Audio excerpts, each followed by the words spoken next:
चिराग पासवान जो अपने आप को टाइटल पासवान लिखते हैं और कहते कि मैं पासवान का बेटा हूं, तो पिटाने वाला तो पासवान का ही बाप है ना, उसी का भाई है ना, उसी का बेटा पिटा रहा है ना। तो वैसा नेतागिरी भाड़ में जाना चाहिए, लात मार देना चाहिए चिराग पासवान को उस प्रकार के सत्ता पर, जो सत्ता के सिंहासन पर बैठ करके अपने लोगों को रक्षा और सुरक्षा नहीं दे पाया। दूसरी गलती आपकी है, आप जिस समय इलेक्शन का समय आता है तो आप ही ना जात देखते हैं। कल पटना में जो लाठी चली पासवान समाज के लोगों पर, वो चौकीदारी के लिए अपने मांग के लिए गए थे, सरकार को घेरने के लिए, लेकिन वहां जो सरकार में जो बैठे जो लोग हैं वो जो है उनको पर लाठी बांध दी गई, और यहाँ तक के कि बूढ़े बूढ़े लोगों को जो है दौड़ा दौड़ा कर पुलिस ने जो है से पीटा है। हमारे बीच चितरंजन जी पास्टर साहब यहाँ पर मौजूद हैं, जानते हैं कि वो कैसे देख रहे हैं। कल सब दौड़ा दौड़ा कर लोगों को पीटा गया, दलित समाज के पासवान समाज के लोगों पर, और वो पूरा जानवर की तरह मानवतावादी की तरह नहीं पीटा गया। कैसे देख रहे हैं इसको? सबसे पहले तो आप सभी जितने भी हमारे दर्शक हैं जो आप लोगों के चैनल के माध्यम से देख रहे हैं, उन तमाम दर्शकों को मैं अपनी तरफ से जय मसीह कहता हूं। बात रह गई कल की जो घटना है, जो पटना में चौकीदार लोग जो अपने हक अधिकार के लिए सड़क पर उतरे थे, उनके साथ जो सरकार के प्रशासनिक विभाग के द्वारा जो मारपीट की गई, तो हमको कोई आश्चर्य नहीं लगता है, हमको कुछ ऐसा नहीं लग रहा है कि बड़ी कोई विचित्र घटना घट गई, कुछ ये हो गया। ये तो सामान्य सी चीजें हैं। एक चीज हमको विस्मय करता है, एक चीज आश्चर्य में डालता है, ये जो लोग मार खाने वाले थे इनको आप क्या बोले? पासवान समाज। पासवान समाज लोग पहले से चौकीदारी कर रहे हैं, वो आज से नहीं, वो बहुत पहले से चौकीदारी कर रहे थे। तो चौकीदारी कर रहे थे तो सड़क पर इसलिए उतरे कि उनके अपना हक अधिकार की मांग थी, है ना। उनको वेतन बढ़ाने की मांग कर रहे होंगे, और कुछ भी हो, अपने हक के बारे में, अपने परिवार के बारे में, अपने जनरेशन के बारे में, अपने आने वाले पीढ़ियों के बारे में सोच रहे होंगे। तो क्या अपने लोगों के बारे में, अपने परिवार के बारे में, अपने बाल बच्चों के बारे में, अपनी पीढ़ियों के बारे में सोचना गुनाह है? ऐसा तो नहीं है। हर कोई मांग करता है ना। जो पुलिस प्रशासन के लोग आज लाठी डंडा चला रहे हैं, तो उसमें लोगों को लगता है कि गलतियां उनकी है, हालांकि हम भी मानते हैं कि दोस्तों आपका भी है। सरकार के आप नुमाइंदे हैं, सरकार के आप पक्षधर हैं, सरकार आपको वेतन देती है, तो प्रत्येक सरकार के प्रत्येक डिसीजन के साथ आपको रहना चाहिए, बात सच है। लेकिन जिस प्रकार से आप मार रहे हैं, वो मार आप उन गुंडों को ऊपर चलाने में कहाँ जाती है? जो लोगों को क्रश करता है, लोगों को कुचलता है, लोगों को ऊपर दमन करता है, ये लाठी उछल उछल करके भांजते हो आज जो इन निहत्थों के ऊपर, ये जो बिल्कुल कह सकते हैं कि ये बेसहाय हैं, जिनके पास में किसी भी प्रकार के ना कोई लाठी ना कोई डंडा, कोई लड़ने के लिए नहीं गए हैं, जो लड़ने के लिए नहीं गए, निहत्थों के ऊपर आप लाठी चला करके अपने आप को बहादुर साबित करते हैं। मैं इसकी कड़ी निंदा करता हूं। ये प्रशासन के द्वारा, सरकार के द्वारा जो किया गया, ये कड़ी निंदा के योग्य है। मैं इसकी कड़ी निंदा करता हूं, पहली बात। दूसरी बात, हक अधिकार को मांगना लोकतंत्र में प्रत्येक व्यक्ति का संवैधानिक अधिकार है। मैंने तो नहीं देखा कि जो चौकीदार लोग जो गए हुए थे तो वो कोई ईटा पत्थर चला रहे थे। मैंने ये भी नहीं देखा कि ये लोग कोई नॉन पार्लियामेंट्री वर्ड का यूज कर रहे थे, कोई नॉन कॉन्स्टिट्यूशनल वर्ड का इस्तेमाल कर रहे थे, कुछ ऐसा इलीगल एक्शन भी तो नहीं थे। और धरना, प्रदर्शन, जुलूस करना, मांग करना, ये तो संवैधानिक अधिकार है। तो अगर आपसे कोई अधिकार मांगेगा तो आप इस पर करके कृत्य करेंगे, तो ये तो गलत बात है। लेकिन सवाल एक बात का और है। क्या सवाल है आपका? अगर तलवार किसी की गर्दन काटती है तो दोष सिर्फ गर्दन की नहीं है कि वो कट जाती है, सॉरी, दोष सिर्फ तलवार का नहीं है कि वो काट देता है, दोष गर्दन की भी है कि वो कट जाती है। तो दोषी कैसे फिर हो गए? ये तो अपना हक अधिकार के लिए मांग कर रहे थे। 500 रुपया में काम किए हैं वो। नहीं, हमें पत्रकार महोदय, हमको आप इतना खाली बता दीजिए कि देश जो है लोकतंत्र से चलता है ना, यहाँ चुनाव होती है ना, ये लाठी किसके इशारे पर चलाई गई? सरकार के इशारे पर। तो सत्ता में जो है, सत्ता में कौन है? ये बिहार की जो सीएम की कुर्सी है, ये किसके सहयोग से? उन्हीं के आदमी है ना, चिराग पासवान जी। है ना। तो आज चिराग पासवान जो अपने आप को टाइटल पासवान लिखते हैं और कहते कि मैं पासवान का बेटा हूं, तो पिटाने वाला तो पासवान का ही बाप है ना, उसी का भाई है ना, उसी का बेटा पिटा रहा है ना, तो वैसा नेतागिरी भाड़ में जाना चाहिए, लात मार देना चाहिए चिराग पासवान को उस प्रकार के सत्ता पर, जो सत्ता के सिंहासन पर बैठ करके अपने लोगों को रक्षा और सुरक्षा नहीं दे पाया। ये नपुंसक है, हिजड़ा आदमी को बोलने का कोई औकात नहीं और बोलने का कोई अधिकार नहीं होना चाहिए।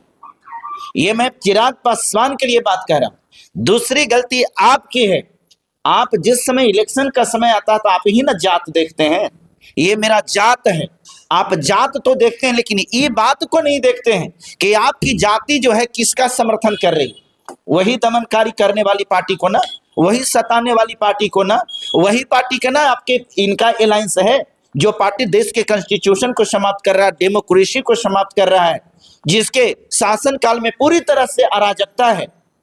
और अब तो हम ये भी बात कहेंगे कि उसी पार्टी से नया अलायंस है जेकर पार्टी के बॉस जो है एपिस्टिन के साथ में जुड़ा हुआ है, बलात्कारियों के साथ जुड़ा हुआ है।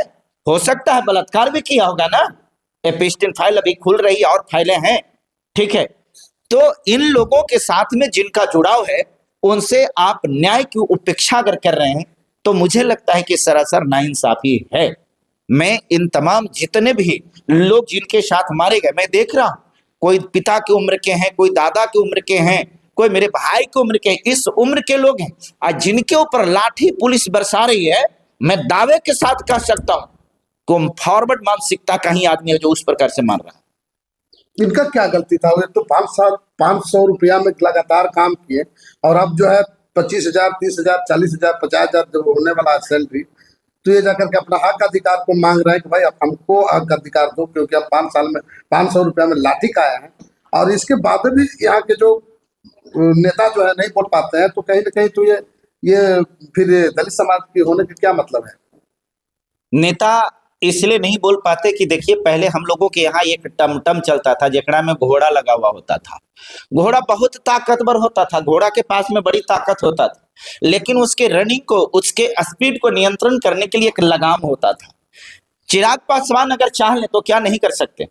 चिराग पासवान का एक एक्शन जो होगा ना, एक एक्शन से सारे पासवान समाज का करियर जो है ना संवर जाएगा, सुधर जाएगा। लेकिन लगाम जो है ना चिराग पासवान का, ये तो एनडीए के पाले में है ना, ये तो मोदी जी के पास में है ना, ये तो है ना अमित शाह के पास में।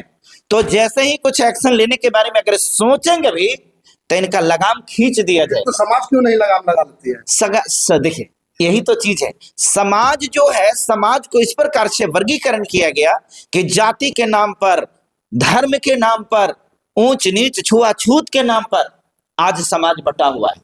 आज पासवान में भी देखिए, पासवान में भी भिन्न भिन्न प्रकार के भाग हो गए हैं, अलग अलग धड़े में बटे हुए हैं, यूनाइट नहीं हो पा रहे हैं। हम आपको यही बात बताते कि इस देश की कितनी बड़ी खूबसूरती है कि अपना देश लोकतंत्र से चलता है और यहाँ लोकतांत्रिक प्रणाली है, जहाँ पर इलेक्शंस होते हैं, जहाँ पर और भिन्न भिन्न प्रकार के एडमिनिस्ट्रेशन के लिए सारा सिस्टम बना हुआ है।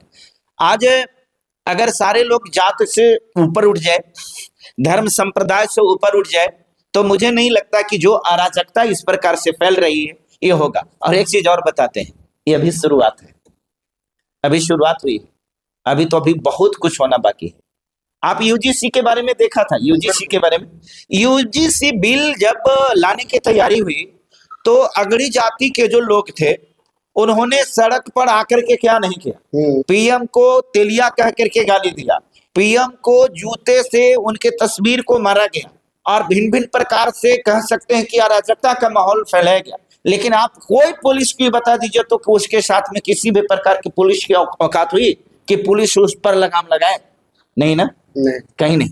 लेकिन जैसे ही ये जो जिनके पक्ष की बातें हुई, जो दलित लोग हैं, जो 85% के लोग हैं, उन लोगों ने जब प्रोटेस्ट किया कि भाई ये यूजीसी लागू होना चाहिए, तो देखिए कि आज कितने लोगों के ऊपर एफआईआर हो रही है, कितने लोगों के ऊपर डंडे चल रहे हैं, ये सारी प्रकार की चीजें हो रही है। देश को भलाई सिर्फ एक चीज में, जात से उठना पड़ेगा, धर्मवाद से उठना पड़ेगा और लोकतंत्र को मजबूत करने के लिए कानूनी तरीके से आपको लड़ना पड़ेगा और वोट देते समय अपने और गैरों को पहचान करना पड़ेगा। आपकी जाति में पैदा हो गया तो वो आपका आदमी है, ये जरूरी नहीं है। तो मतलब पासवान समाज के लोग, पासवान जो इनका चिराग पासवान को वोट न करें। हम डंका के चोट पर ही बात कह सकते हैं कि चिराग पासवान अगर मुख्यमंत्री भी बिहार के बन जाएंगे ना, तो एकरा से पासवान का कोई कल्याण होने वाला नहीं। हम पासवान के ही करें कि अगर कोई पासवान को ही करा ना, तो कोई पासवान के नेता खड़ा हुआ नहीं, कुछ भीम आर्मी के है ना, अमर ज्योति जी, क्या नाम है उनका, है ना, और बेचारे बहुत अच्छा लड़ने वाले आदमी हैं, लड़ते हैं, हर जगह पर जाते हैं। उनसे तो चिराग पासवान से तो ज्यादा अच्छा काम ही करते, हम तो इनको अप्रिशिएट करते हैं कि अच्छा आदमी है, बेचारे काम कर रहे हैं। ये पासवान के नेता हो सकते हाँ, हैं। ये पासवान के नेता हो सकते हैं, लेकिन चिराग जी पासवान के नेता हैं अगर कोई ऐसा कहता है, ब्रांड है, लेकिन हम उसको पागल कहते हैं। जो लोग ये कहता है कि चिराग पासवान पासवान के नेता है, दुसाध के नेता है, हम उस आदमी को पागल कहते हैं, और नहीं तो जाहिल कहते हैं। वो चिराग जी पासवान का नेता नहीं है, वो नेता अगड़ी जाति के हैं, वो नेता भाजपा के हैं, वो नेता बड़े बड़े लोगों का है, जो 3.5 इंच के टीका मारते हैं, हाथ में कलावा यहां से लेकर के यहां तक फैशन में अगर आप बात करें तो फैशन में तो बहुत सारे लड़का को मैंने देखा है कि साड़ी भी पहनता है, तो पहन लेना चाहिए उनको फैशन में। फैशन का मतलब ये ना है कि आप शिक्षित होकर के और जाहिल और गंवार जैसा काम करें। बिहार में कोई कहने वाला नेता नहीं है, फर्स्ट बिहार, बिहारी फर्स्ट और बिहार फर्स्ट। ये चिराग पासवान ने कैसा है कि बिहार को जो ना फर्स्ट पर रखना चाहते हैं, पासवान समाज को फर्स्ट पर रखना चाहते हैं, और यहाँ के दलित समाज को फर्स्ट पर रखना चाहते हैं। वो जन के नेता है, वो लड़ेंगे। इंग्लिश में कहावत है, बार्किंग डॉग्स सेल्डम बाइट्स, भौंकने वाले कुत्ते काटते नहीं है। तो चिराग जी कुछ कर नहीं सकते, इसलिए बोल तो सकते हैं ना, वो सिर्फ बोल ही सकते हैं। और एक चीज और, वो तो दिखला रहे हैं भाई साहब, वो तो दिखला रहे हैं कि हम आपके नहीं हैं, हम इनके हैं, दिखला रहे हैं ना, सीधा सीधी। अरे भैया, छोटा बिंदी भी होता है ना, वो भी दिख जाता है। वो तो इतना बड़का को दिखाते कहते कि देखो मैं तेरा नहीं, मैं इसका हूं। हाथ में दिखलाते कि देखो मैं तेरा नहीं हूं, मैं इसका हूं, मैं मनुवाद का समर्थक हूं, मैं मनुवादियों का हूं, मैं भाजपाइयों का हूं, मैं संघियों का हूं, मैं आरएसएस का हूं। भाई पासवान, भाई दुसाध, मैं तेरा नहीं हूं। हाँ, वोट देने के लिए वोट लेना अगर होगा तब तू मेरा हो जाएगा, लेकिन जब तू पिटाएगा, तेरा घर टूटेगा, तेरे ऊपर शोषण होगा, दोहन होगा, तू प्रताड़ित किया जाएगा, तुम्हें मारा जाएगा, तब मैं तेरा नहीं हूं। हाँ, भाषण देने के लिए कहना आ जाऊंगा, बस यही है, समझना पड़ेगा। यहाँ के पास कुछ नहीं कर सकते हैं। और मैं डंके के चोट पर कह सकता हूं कि चिराग जी के भरोसे अगर बिहार का पासवान है तो गलत फहमी पाल रहा है। साथ ही साथ एक बात और बता रहे हैं, अगर बिहार के पासवान समुदाय को न्याय चाहिए और उसको चाहिए कि हमको रक्षा मिले, सुरक्षा मिले, तो इसके लिए पासवान को ही चुनना है, तो अमर ज्योति को चुन। दरभंगा में देखे गए और गर्दा करके चला है। क्या बात करते हैं। हमको तो हंसी आती है, आप लोग पत्रकारिता के फील्ड में हैं और आप लोगों को ये थोड़ा सा भी आंकड़ा नहीं होता है। दरभंगा में मालूम है चिराग पासवान, अरे हाँ गए हैं, लेकिन कब गए हैं मालूम है, कब गए मालूम है? आप लोग जैसे जैसे तमाम मीडिया वाले लोग सबसे पहले पहुंच गए थे, एक पुछल्ले छोटे छोटे नेता जो होते हैं वो सबको पहुंच गए थे, और तब ही जा करके गए। जाने के बाद क्या किए, एगो बात बताइए, न्याय दिला दिए? अरे गए तो दरभंगा में, क्या हो गया, न्याय मिल गया? जो लोगों को बिना कसूर के घर टूट जा रहे थे, पासवान समुदाय के लोगों को, दलित कम्युनिटी के लोगों को बिना कोई कसूर के, बिना दोष के उसके घर टूट जा रहे हैं, लेकिन जो पासवान समाज के घर में जाकर उसके बहन बेटियों के साथ छेड़छाड़ किया, अश्लीलता की, उसके साथ मारपीट किया, एक महज 9 वर्ष की बच्ची को मार करके रीढ़ की हड्डियां तोड़ दी, उसके घर पर बुलडोजर क्यों नहीं चला? आपके कहने का मतलब है कि वहां पर गया तो सब पूरा खत्म हो गया, लिखो पुती हो गया। तो आपको क्या लगता है कि वहां पर जाने के बाद न्याय मिल गया? न्याय मिलेगा। हाँ, ये बहुत अच्छी बात है, ताली बजाइए। न्याय मिलेगा, अब न्याय मिल जाएगा बिहार के पासवान समाज के लोगों को, अब न्याय मिल जाएगा, दरभंगा वाला मामला में भी मिल जाएगा। और हमको तो लग रहा है ना कि ये जो अभी पिटा है ना, जो चौकीदार लोग, इनको हमको लगता है कि अब आजीवन नौकरी कर दिया जाएगा। पहले तो 60 साल के था मालूम है, अब इनको हो जाएगा कि जब तक नहीं मरिएगा तब तक आप नौकरी करिएगा। ये चिराग पासवान जी करवा रहे हैं, ये हो जाए। और वेतन के लोग को तो अब वेतन के मांग करना ही नहीं पड़ेगा। इन लोग को चेक जो होगा ना, अब ये जो है, ये चिराग पासवान जी एक्शन लेने जा रहे हैं, एकदम ब्लैंक चेक पर जितना आप लिख दीजिए चौकीदार जी कि हमारे पेमेंट इतना, उतने पेमेंट मिल जाएगा। महाराज दिन में सपना अपना देख रहे हैं। आप उस व्यक्ति की बात नहीं कर हो सकता है, नहीं होगा। बहुतों ना भविष्य, तो ये सब चीज की कल्पना मत कीजिए। चिराग पासवान जी वो सिर्फ अपने बहनोई के बारे में, अपने परिवार के बारे में, इनके बारे में सोच रहे हैं। चिराग पासवान जी हैं, रामविलास जी नहीं है। रामविलास पासवान जी पासवान थे। रामविलास पासवान जी दलितों का नेता थे, मैं उनको सैल्यूट करता हूं।